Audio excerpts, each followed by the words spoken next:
नमस्कार दर्शकों, जेके प्राइम में आपका स्वागत है। मैं हूं विनोद कुमार। हमें शक था, पब्लिक को भी शक था कि यह गुपकार अलायंस ज्यादा लंबा नहीं चलेगा। वो शक ठीक था और आज सही भी साबित हुआ। आज गुपकार अलायंस के प्रमुख घटक पीपुल्स कॉन्फ्रेंस ने गुपकार अलायंस को बाय बाय कर दिया है, या यूं कहिए कई डाइवोर्स दे दिया है। गुपकार अलायंस के स्पोक्स पर्सन सज्जाद गनी लोन ने एक चिट्ठी लिखी है। चिट्ठी एज ए पीसी यानी पीपुल्स कॉन्फ्रेंस की तरफ से चिट्ठी लिखी है।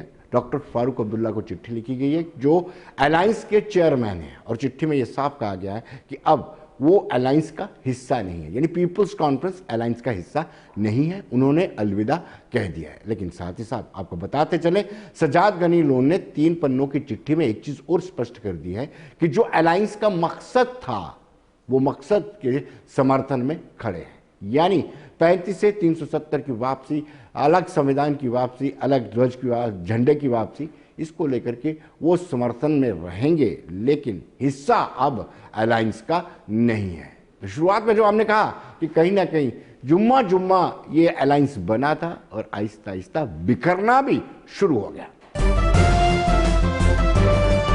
दर्शकों, फोन लाइन पर हमारे साथ सीधे जुड़ चुके हैं अभिजीत जसरोटिया, जो भारतीय जनता पार्टी के स्पोक्स पर्सन है। अभिजीत जी, स्वागत है।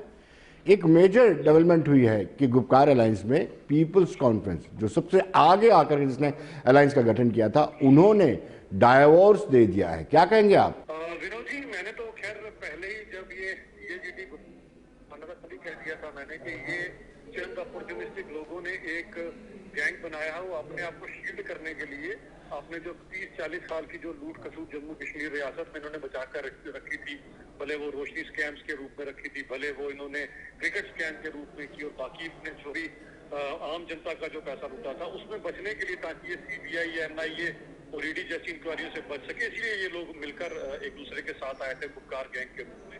इनका कोई कॉमन एजेंडा नहीं था, कोई कॉमन प्रोग्राम नहीं था। इन्होंने डीडीसी के चुनावों में, जो कि चुनाव बेसिकली सड़क, पानी और बिजली के लिए लड़े जाते हैं, उसको 370 की तरफ डाइवर्ट करने की कोशिश की। उसका कारण एक था, ये अपने किए हुए को जो है उनके ऊपर पर्दा डालना चाहते थे। तो आज जो चीज सबके सामने आ रही है, अगर कोई लेटर लिख के अपने आप को इनसे जो है अलग कर रहा है, वो तो पहले से ही था कि होना ही था। ऐसा कुछ लोगों को शायद अभी समझ आई होगी, पहले नहीं आई थी। जी अभिजीत जी, भारतीय जनता पार्टी ने भी 370 का इस्तेमाल किया था। बिजली पानी को लेकर के इलेक्शन थी, सड़क को लेकर के इलेक्शन थी। आपने भी कहा कि भारतीय जनता पार्टी ने 370 को हटाया है, 35 को हटाया है प्रचार के दौरान। बिल्कुल नहीं, ऐसी कोई बात नहीं है। हमने जरूर ये बात की, नेशनलिस्ट वर्सेस एंटी नेशनल की हमने बात जरूर की, के तिरंगे की बात जरूर की थी, क्योंकि ये सब कुछ जो है बिजली पानी सड़क की बात भारत माता के तिरंगे के नीचे ही होती है। हमने वो बात जरूर कही थी, लेकिन कभी भी हमने ये नहीं कहा कि इस चीज के लिए की जा रही है। ये इलेक्शन तो बेसिकली नहीं, सब मूल सुविधाओं के लिए, जो कि आम जनमानस को जो है होनी चाहिए, उसके लिए हमने की गई, जिससे ये जो जम्मू कश्मीर स्टेट थी वो महरूम रही, क्योंकि इन लोगों ने अपनी ही जो यहाँ पर जो सियासत जो इसके ऊपर उन्होंने बनाकर रखी थी, तो उससे हमने लोगों को उभार कर आगे लाए। हमने पंचायती इलेक्शन कराया, हमने उसके बाद डीडीसी के चुनाव कराए। इसका कारण ये था ताकि आम लोगों को उनके घर पर ये मूलभूत सुविधाएं जो है वो मिल सके। तो यही एक मेन मुद्दा हमारा था। अभिजीत जी, माना जाए कि एक विकेट गिरा है और आहिस्ता आहिस्ता अलायंस के बाकी विकेट भी गिरना शुरू हो जाएंगे। देखिए, मैंने कहा ना, जब आपका कोई कॉमन एजेंडा नहीं होता विनोद जी, जब आप सिर्फ मतलब के लिए या किसी अपॉर्चुनिस्टिक उस भाव से आप एक दूसरे के साथ मिलते हैं, सबसे पहले आप किसी के साथ क्यों अलायंस बनाएंगे? जब आपका कोई कॉमन एजेंडा हो। जब आपका कॉमन एजेंडा ही कोई नहीं है, आप सिर्फ और सिर्फ भाजपा को रोकने के लिए कि भाजपा कश्मीर में ना आ जाए, इसको रोकने के लिए अगर आप चुनाव लड़ रहे हैं, तो कितनी देर तक आप इसमें कामयाब हो सकते हैं? क्योंकि आम कश्मीर के लोगों ने तो आपको जवाब दे दिया। जब वहां पर हैट्रिक भाजपा ने बनाई डीडीसी, तो आपको तो जवाब वहीं से मिल गया कि कश्मीर के लोग आपके साथ नहीं है, कश्मीर के लोग जो है वो भाजपा के साथ है। और हर जगह पर चाहे थोड़े वोट पड़े होंगे, लेकिन कश्मीर के हर एक कोने में भाजपा को जो है वोट पड़े। तो मुझे लगता है ये जवाब पीएचडी को पहले ही मिल चुका है। अब ये एक एक करके इनके विकेट गिर रहे हैं, लास्ट टाइम पे आके ये सभी के सभी ऑल आउट हो जाएंगे और नेट स्कोर इनका 0 ही निकलेगा। ये आने वाले जो बाकी चुनाव होंगे उनमें आप सबके सामने उभर कर आ जाएगा। अभिजीत जी, धन्यवाद, बहुत बहुत शुक्रिया आपका। दर्शकों, अब हम बात करेंगे कश्मीरी विस्थापित पंडितों की। आज विस्थापन दिवस है और विस्थापन की पीड़ा कितनी ज़्यादा है, कैसी होती है, ये हम शब्दों में बयान नहीं कर सकते। ये वो कश्मीरी विस्थापित पंडित ही बयान कर सकते हैं जिनको रात के अंधेरे में कश्मीर से यहाँ की ओर धकेला गया था। कसूर किसका भी हो, लेकिन विस्थापन की पीड़ा हम अपनी जुबान से नहीं बता सकते क्योंकि वो बड़ी दर्द भरी पीड़ा है। लेकिन आज विस्थापन दिवस के अवसर पर कश्मीरी विस्थापित पंडितों ने संयुक्त राष्ट्र कार्यालय जम्मू में जो उसके बाहर प्रदर्शन किया और ये कहा कि इतने साल, इतने दशक बीत जाने के बावजूद भी किसी ने कश्मीरी विस्थापित पंडितों को वहां से विस्थापन करने के लिए मजबूर करने वाले, कॉन्स्पिरेसी रचने वालों के खिलाफ कोई कार्रवाई नहीं की। आइए देखते हैं।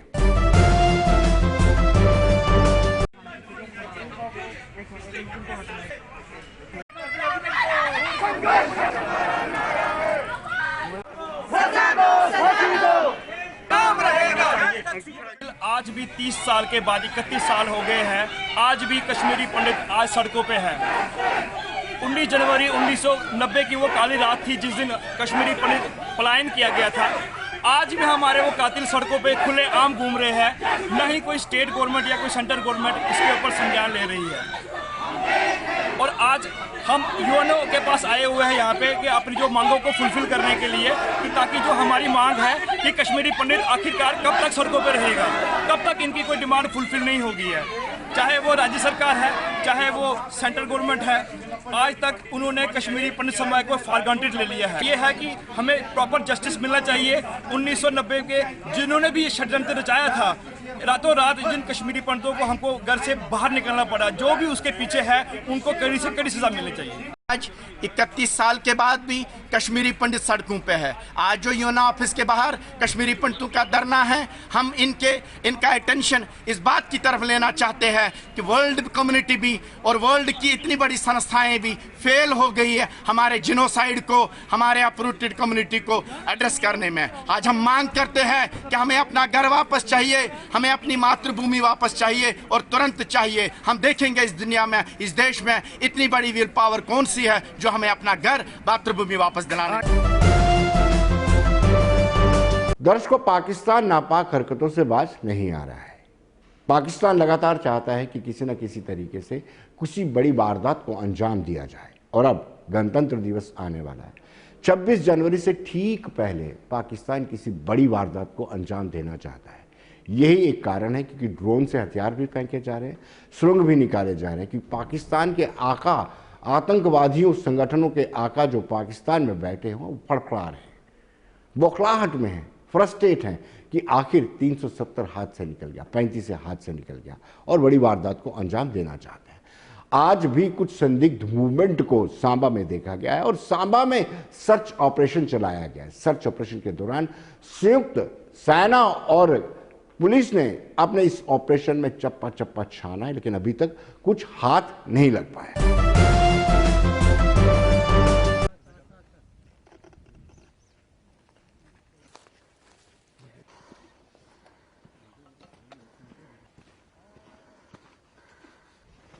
बजे बाथरूम के लिए निकला था तो जैसे मैंने देखा इधर रोड पे तो 3 बंदे खड़े थे, एक बंदा आगे खड़ा था, 2 पीछे थे।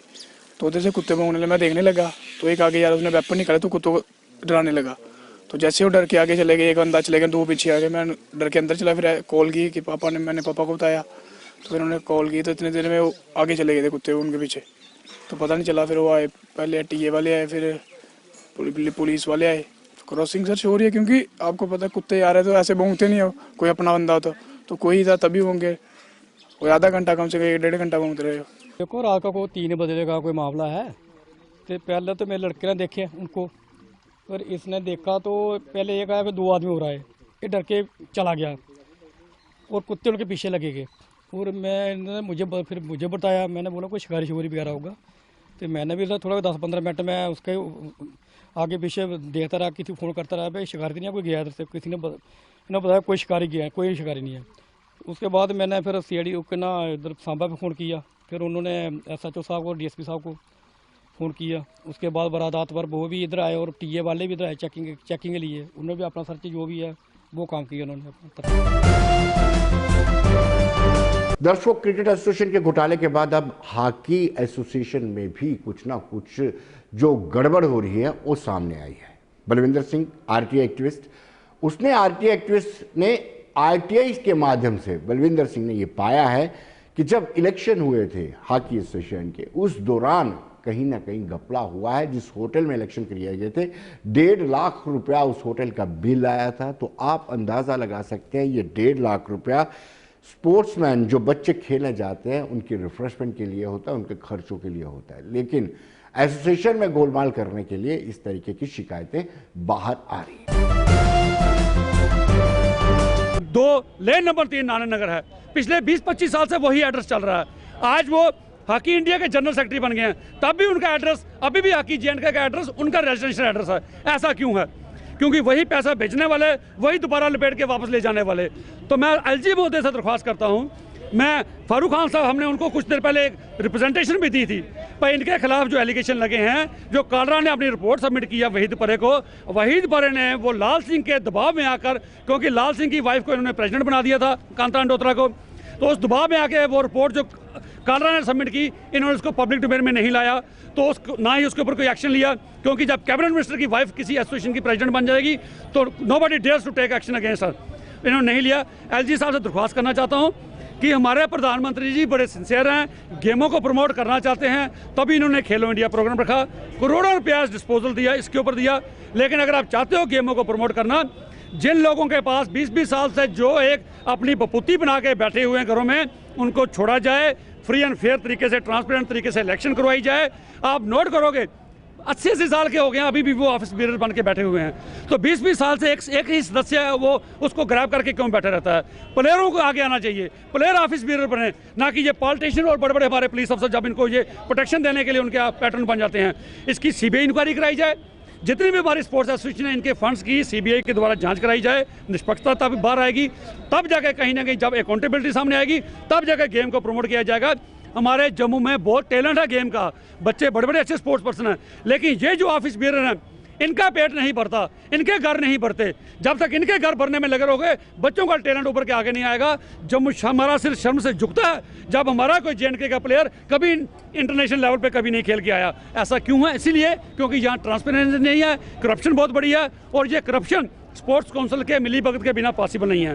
पर एक चीज़ मैं यहाँ वाज़ेह कर दूँ, अभी के जो मौजूदा सेक्रेटरी हैं स्पोर्ट्स काउंसिल के, जावेद साहब, उन्होंने सिंसियरिटी से बड़े अच्छे कदम उठाए। उन्होंने हमें भी एश्योर किया कि जितनी आप जो पॉइंट आप रेज कर रहे हो, हम डेफिनेटली इसके ऊपर काम करेंगे।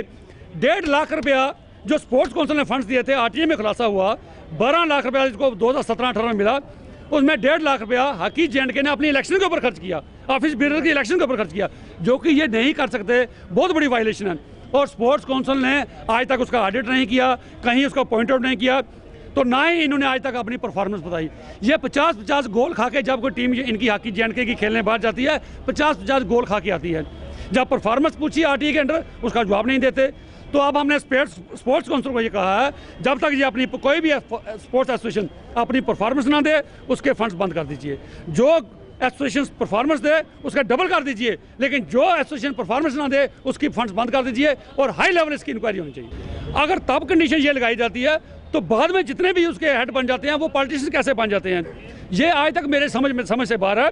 तो ये चीज़ सरकार को देखनी पड़ेगी कि वो पॉलिटिकल हेड इसके ना बने। जब पॉलिटिकल हेड बन जाते हैं, पॉलिटिकल इंटरफेरेंस हो जाती है, तब गेम का सत्यानाश हो जाता है। जहाँ जहाँ पॉलिटिकल इंटरफेरेंस हुई, गेम का सत्यानाश हुआ। चाहे आप क्रिकेट एसोसिएशन देख लीजिए या और कोई एसोसिएशन देख लीजिए, पॉलिटिशियंस को गेम से बाहर रखिए, स्पोर्ट्स पर्सन को आगे आने दीजिए, स्पोर्ट्स लवर को आगे आने दीजिए, तब जाके गेम की प्रमोशन होगी, वरना ये गेम की प्रमोशन नहीं हो सकती। और जो साल का रिन्यूअल होता है इसी वजह से नहीं होता, क्योंकि इनके हेड पॉलिटिशियन बन जाते हैं, इनके हेड पुलिस अफसर बन जाते हैं, वो इनको ये चीज़ें करने से बिल्कुल। देखिए, जो खेलने वाले टैलेंटेड प्लेयर हैं उनको इग्नोर कर दिया जाता है।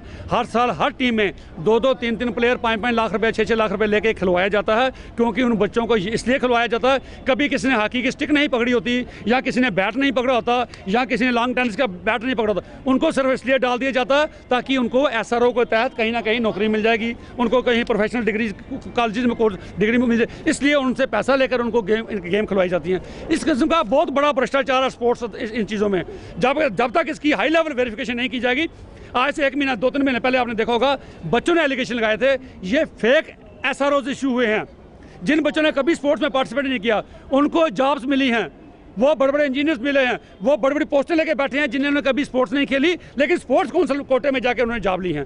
तो ये बहुत बड़ा स्कैंडल है, इनके ऊपर ध्यान देने की जरूरत है, तभी जाके आप स्पोर्ट्स को प्रमोट कर सकोगे। जो प्रधानमंत्री जी की सोच है उसको इंप्लीमेंट ग्राउंड पे तभी कर सकोगे जब तक ट्रांसपेरेंसी, अकाउंटेबिलिटी और फ्री एंड फेयर इलेक्शन नहीं होगी। ये बच्चों की रिफ्रेशमेंट की स्टेटमेंट है, बच्चों की ये बच्चों की स्टेटमेंट है जो 2017 में स्पोर्ट्स काउंसिल में बच्चों ने खुद आके दी, पुलिस स्टेशन में जाके दी, भाई हमें सिर्फ 20 रुपए दिए जाते हैं।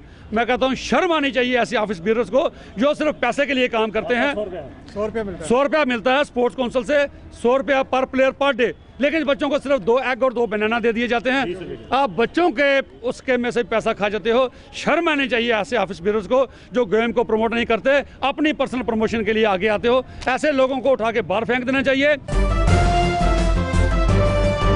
दर्शकों, हमने रहबरे तलीम टीचर्स के एस्पिरेंट्स से बातचीत की, उनका क्या कहना है आइए देखते हैं। दर्शकों, आतंकवाद के दौरान जो शिक्षा का ढांचा है वो पूरी तरह से चरमरा गया था। हम सब जानते हैं, स्कूल जला दिए गए थे और उस शिक्षा ढांचा जो चरमराया हुआ था उसको दोबारा पटरी पर, यानी डीरेल हो चुके शिक्षा के सिस्टम को दोबारा रेल पर, पटरी पर लाने के लिए एक कोशिश की गई, एक स्कीम लाई गई रहबरे तलीम। जो लोकल एरिया में, उस एरिया में सबसे शिक्षित जो व्यक्ति होता था, सबसे एजुकेटेड व्यक्ति होता था, उसको एज ए टीचर अपॉइंट किया जाता था। ये लंबे समय तक स्कीम चली, अब इस स्कीम को बंद कर दिया गया। लेकिन कुछ साल पहले एक प्रयास किया गया था, एक पैनल बना था, उस पैनल में जो टॉप पे थे उनको, उन लोग बच्चों को नहीं लिया गया और उनके बजाय राजनीति से प्रभावित होकर के या जिनका इन्फ्लुएंस था उन बच्चों को इसमें एज ए रहबरे तलीम टीचर अपॉइंट कर लिया गया। इन्होंने कोर्ट में भी चैलेंज किया और कोर्ट ने भी, डबल बेंच ने इनके फेवर में फैसला दिया। इनके फेवर में फैसला आता है और सरकार जो है, एजुकेशन डिपार्टमेंट जो है, सुप्रीम कोर्ट में अप्रोच करता है और सुप्रीम कोर्ट उसको आउटराइटली रिजेक्ट कर देती कि हमने इसकी सुनवाई नहीं करनी है। लेकिन आज तक इनको अपॉइंटमेंट ऑर्डर नहीं दिया जा रहा एज ए RET टीचर। बात करेंगे, आप विस्तार से बताइए क्या मसला क्या है। सबसे पहले मैं आपका शुक्रगुजार हूं कि आपने मौका दिया हमें इस प्लेटफॉर्म पर कि हम इंतज़ामिया तक अपनी बात रख सकें। मसला ये है कि ये स्कीम जब RET हमारी स्टार्ट हुई थी तो उसमें पैनल्स बनते थे विलेज लेवल पे, जोन लेवल पे, जो जहां पर उनको अच्छा और काबिल बच्चा मिले on the basis of merit department को, तो उसे जो है टीचर नियुक्त किया जाता था वहाँ के स्कूल में। वो इसलिए क्योंकि हार्ड जियोग्राफिकल कंडीशंस की वजह से वहाँ पे सिटी के टीचर नहीं पहुँच पाते थे, शिक्षा का स्तर बहुत लो था वहाँ पर। तो उसी प्रोसेस के तहत हम लोग भी हैं जो वो शॉर्टलिस्ट हुए एंड बीइंग मेरिटोरियस डिपार्टमेंट को हमें एंगेजमेंट ऑर्डर्स देने थे हमारे फेवर में कि इन बच्चों को वहाँ टीचर नियुक्त किया जाए। लेकिन जो 43,000 या 40-50 हज़ार के पास हमारे RET टीचर है स्टेट में, वो भी हमारे ही पैनल्स में से लगे हैं। तो न जाने क्यों डिपार्टमेंट ने उन्हें तो ऑर्डर्स दे दिए और हम लोगों को नहीं दिए। इस सिलसिले में हमने जो है ऑनरेबल हाई कोर्ट का जो है दरवाज़ा खटखटाया जम्मू में और श्रीनगर में, क्योंकि ये दोनों डिवीजन्स के बच्चे इसमें आते हैं। तो क्लियर जजमेंट आती है एक 2018 में। और एक बात यहाँ मेंशन करनी ज़रूरी है क्योंकि ये स्कीम गवर्नमेंट ने 16 नवंबर 2018 को क्लोज़ कर दी है। तो अब क्या है कि हम कोर्ट में तो पहले से लड़ रहे थे, 2013, 14, 12 से बच्चे लड़ रहे थे। तो क्योंकि सब्जुडाइज मैटर था तो अभी तक भी हमारी पोस्टें जो है वैकेंट है, वहाँ अभी भी उन स्कूलों में कोई भी नियुक्ति नहीं हुई है। तो सर ऐसा हुआ कि डिपार्टमेंट ने जो है उन पे हम लोगों को छोड़ दिया और हम कोर्ट में अप्रोच किए। कोर्ट ने हमारे फेवर में, ये जजमेंट है मेरे पास, ये हमारे फेवर में दे दी और इसी जजमेंट को लेकर जो है इस साल डिपार्टमेंट जो है सुप्रीम कोर्ट चला गया कि जो सुप्रीम कोर्ट में गया कि इसकी सुनवाई की जाए और वहाँ भी उसे ठुकराया गया। तो सर जो पैनल्स बने थे उनमें न जाने हमें क्यों छोड़ा, ब्लू आइड लोगों को उठाया गया और हमने इस अपनी आवाज़ को सुनाने के लिए कोई भी प्लेटफॉर्म नहीं छोड़ा।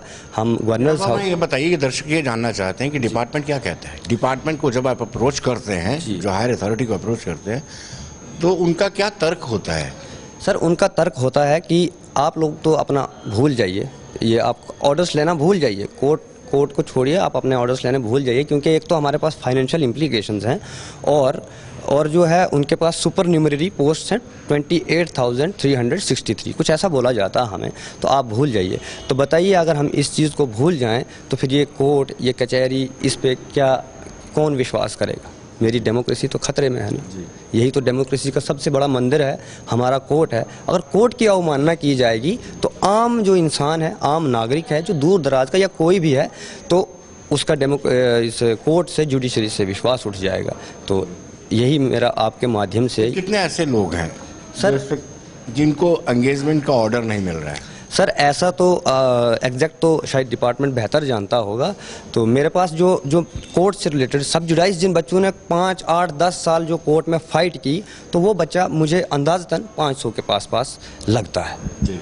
तो अब नेक्स्ट कोर्स ऑफ एक्शन आपका क्या रहेगा? अभी आपने कल परसों भी प्रोटेस्ट किया है और निरंतर प्रोटेस्ट करते आ रहे हैं, अगला आपका क्या रहेगा? सर मेरा अब अगला ये रहेगा, हमारा कोर्स ऑफ एक्शन ये रहेगा कि हम अभी अपने लेफ्टिनेंट गवर्नर साहब से अप्रोच कर रहे हैं मिलने की, ताकि उन तक भी ये बात पहुंचाएं। हमने बहुत कोशिश की है, ऐसा नहीं है, मेरे पास लेटर्स हैं जो अपॉइंटमेंट के लिए मैंने वहाँ डाले हैं, शायद बहुत ज़्यादा है, लेकिन आज तक मुझे रिस्पॉन्स नहीं मिला। उम्मीद कर रहा हूँ कि अब मैं अगर मिलने की कोशिश करूंगा आपके चैनल के माध्यम से, तो अब मुझे मिलने दिया जाए, कम से कम हमारी रुदाद को सुना जाए। हम दूर दराज के बच्चे हैं जहां पर शिक्षा का स्तर बिल्कुल ज़ीरो है, तो वो बच्चा हमारी आवाज़ सुनी जाए। तो इसके लिए अगर हमारी आवाज़ नहीं सुनती, अगर तब भी वहाँ तक पहुँचकर लेफ्टिनेंट गवर्नर जी अगर इसका नहीं कोई अजाला या हल करते हैं, तो फिर तो हम जो है, हम पढ़े लिखे बच्चे हैं, हम आज तक इस नौबत पर नहीं आना चाहते थे कि हम सड़क में उतरें, लेकिन अगर नहीं हुआ ऐसा तो हम जो है, हम सड़क में उतरेंगे और एक जो एक्सट्रीमिस्ट जो लेवल है, हम उस तक गुजरने के लिए तैयार है, because we have to lose nothing, only chance. जी, लेकिन सवाल अब ये उठता है कि जब कोर्ट का ऑर्डर कोई नहीं मानता है तो वो कोर्ट की अवमानना होती है। जी। क्या कंटेम्प्ट ऑफ कोर्ट पर भी जाएंगे आप? हमारी ऑलरेडी कंटेम्प्ट ऑफ कोर्ट चल रही है, बहुत सारी चल रही है, जम्मू में चल रही है, श्रीनगर में चल रही है, लेकिन ये तो हमारे कानून में नहीं लिखा है ना कि आप जो है कंटेम्प्ट करके ही जो अपनी पहली वाली जजमेंट है उसे आप इम्प्लीमेंट करवाएं। ये तो हमारे ओवर बर्डन करना है हमारी जुडिशरी को, जिसमें पहले ही लाखों करोड़ों केसेस हैं जो वो पड़े हुए हैं। इसकी वजह से मैं लॉ मिनिस्टर से भी, अपने सेंट्रल श्री रवि शंकर प्रसाद जी से भी ये इल्तजा करूंगा कि आप प्लीज़ इसमें इंटरवेन करें कि उनकी जुडिशरी का हमारी स्टेट में कोई भी मान नहीं रखा जाता है। जो एक छोटा सा इम्प्लीमेंट नहीं करवा सकती है जुडिशरी, या नहीं किया जाता उनका इम्प्लीमेंट डिपार्टमेंट द्वारा, तो ये सरासर है जो ये हमारी लॉ मिनिस्ट्री के लिए चैलेंज है फ्यूचर में आने के लिए। चलिए आपसे जानते हैं, आपका नाम और किस जगह से आप आए हैं? सर मेरा नाम अजमल अब्बास है, मैं पुंछ से आया हूँ, मेंढर से। अब ये है कि जैसे हमारे प्रेसिडेंट साहब ने आपको सब बता दिया कि क्या है, लेकिन मेरा सिर्फ एक सवाल है किससे, कि गवर्नमेंट से, कि अगर हाई कोर्ट या सुप्रीम कोर्ट के फैसले को इस तरीके से आप हठधर्मी के तौर पे किनारा कशी करके बोल रहे हो कि कोर्ट जो करे हमें उससे कोई लेना देना नहीं है, हम आपको अपॉइंटमेंट नहीं दे सकते ड्यू टू फाइनेंशियल प्रॉब्लम। जब फाइनेंशियल प्रॉब्लम थी तो आपने हमारे लिए एडवर्टाइजमेंट नोटिफिकेशन निकाला क्यों? सबसे बड़ी बात कि आपने नोटिफिकेशन निकाला क्यों?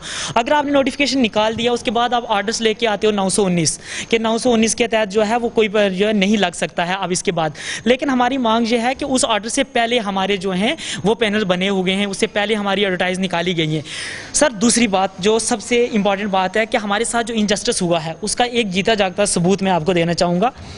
एक ये पैनल है हमारे वहाँ के साइंस का पैनल है, अयाज अहमद मीर और शाजिया कौसर, ये साइंस की लड़की है, शाजिया कौसर, और अयाज अहमद मीर जो है ये भी साइंस का है। ये लड़का है एम ए है, ये लड़की BSc है। लेकिन ये लड़की जो है, पोस्टें 2 थी, ये साइंस की 2 पोस्टें थी, एक लड़की जो है उसको अपॉइंटमेंट लेटर दे दिया गया है, ये है उसका ऑर्डर, शाजिया कौसर का ये ऑर्डर है। और सेम पैनल से वो लड़की 8 साल से जॉब कर रही है, 3 साल रेगुलाइज्ड हो गए हैं और 5 साल का जो है उसका पीरियड खत्म हो गया, अब वो एज ए रेगुलर टीचर जो है वो काम कर रही है, और अयाज मीर जो है वो दिहाड़ी लगा रहा है। ये डिफरेंस है कि अगर इस तरीके से आप इनजस्टिस कर सकते हो, प्राइम मिनिस्टर साहब ने सबका साथ सबका विकास एक आम जो है, अगर सबका साथ सबका विकास सबके लिए है तो फिर हमारे लिए हम उसमें नहीं आते हैं। नहीं, क्या इस तरह के और भी केसेस हैं? ये तो आपने किसी पर्टिकुलर केस लिया, हम ऐसे कोई पर्टिकुलर केस लेते नहीं है, लेकिन आपने लिया, क्या और भी ऐसे केसेस हैं? हजारों, आप किसी का भी पैनल देखोगे, इस हर पैनल में जो है वो एक ना एक केस ऐसा निकलेगा जहां से पिक एंड चूज हुए हैं। यानी अब मैं ये नहीं बोल सकता कि यहाँ पे पैसा चला है, लेकिन जो पॉलिटिकल इन्फ्लुएंस हुई है, जो बड़े बड़े लीडरों ने इसके बीच इन्वॉल्वमेंट करके जो अपने लोगों को लगाया है, और गरीब लोगों को इन्होंने सिर्फ वोट बैंक समझा हुआ है कि जब वोट का टाइम आएगा तब इनको याद किया जाएगा, बस इसके अलावा कुछ भी नहीं है। और हमारे साथ अगर ऐसा होता रहा सर, हम में से अगर कोई बंदा जो है, किसी की डेथ हो जाती है, कोई मर जाता है रोडों पे, क्योंकि लोग इस परसों का प्रोटेस्ट में, आप कल के प्रोटेस्ट में देखो, छोटे छोटे बच्चे साथ में औरतें लेके आई हुई थी, अगर हम में से कुछ हो जाता है किसी को इस कोविड में, तो उसकी जिम्मेवार जो है वो इंतजामिया होगी, गवर्नमेंट होगी सर, इससे हम अलावा। जो बिल्कुल ठीक आपने कहा, लेकिन कहीं ना कहीं पिक एंड चूज का ये मामला बिल्कुल सामने आया है और ऑन रिकॉर्ड है किस तरीके से पिक एंड चूज किया जा रहा है। राजनीतिक इन्फ्लुएंस भी चलता है। अब ये स्कीम खत्म हो चुकी है, लेकिन ये चंद लोग जो रहते हैं, आपका क्या कहना है? सर मैं जो है बॉर्डर डिस्ट्रिक्ट से बिलोंग करता हूँ, डिस्ट्रिक्ट पुंछ से। आए दिन वहाँ की आप जो है न्यूज़ें डेली दिखाते हैं अपने टीवी माध्यम से। एक तो हमें वहाँ की गोलाबारी ने तंग किया हुआ है, और दूसरा हमें एजुकेशन डिपार्टमेंट ने बहुत तंग करके रखा है, क्योंकि हमारी जो पोस्टें थी वो 2011-12 की थी, वो भी सेंटर स्कीम की। उसमें जो थी हमें साइंस और मैथ की एक एक पोस्ट हर स्कूल में दी जाती थी। आज वहाँ की जो ग्राउंड सिचुएशन वो ये है कि 2011-12 की जो पोस्ट है, जहाँ पे मिडिल स्कूल है, उनकी मिडिल स्कूलों में जो बच्चों की स्ट्रेंथ है वो 50+ है। 2011-12 की जो पोस्ट थी साइंस में, तो चलो उन्होंने टीचर लगा दिया, जो मैथ की पोस्ट थी आज भी वो वैकेंट है। अगर पोस्ट वैकेंट है तो बताइए उन बच्चों का क्या हाल होगा, उन बच्चों का क्या फ्यूचर हमारे इस एजुकेशन डिपार्टमेंट ने या हमारी सरकार ने क्या सोच के रखा है। जहाँ 8 साल से एक छोटे बच्चे को जो फर्स्ट क्लास से शुरू होता है, आज तक उसको पता नहीं कि मैथ सब्जेक्ट क्या है, तो वो आने वाले दिनों में, आने वाले सालों में हमारे देश के लिए क्या करेंगे, वो बच्चे वो क्या करेंगे।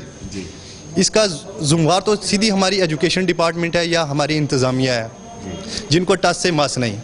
और दूसरा ये कि एक टीचर ही है जो कमिश्नर सेक्रेटरी तक पहुंचाता है, इनको अपने ओहदे तक पहुंचाता है, बेसिक इनका टीचर ही है। अगर एक टीचर के साथ ये ऐसी ज़्यादतियाँ करेंगे तो बताइए हमारे इस मुल्क का क्या हाल होगा, कैसी डेवलपमेंट होगी।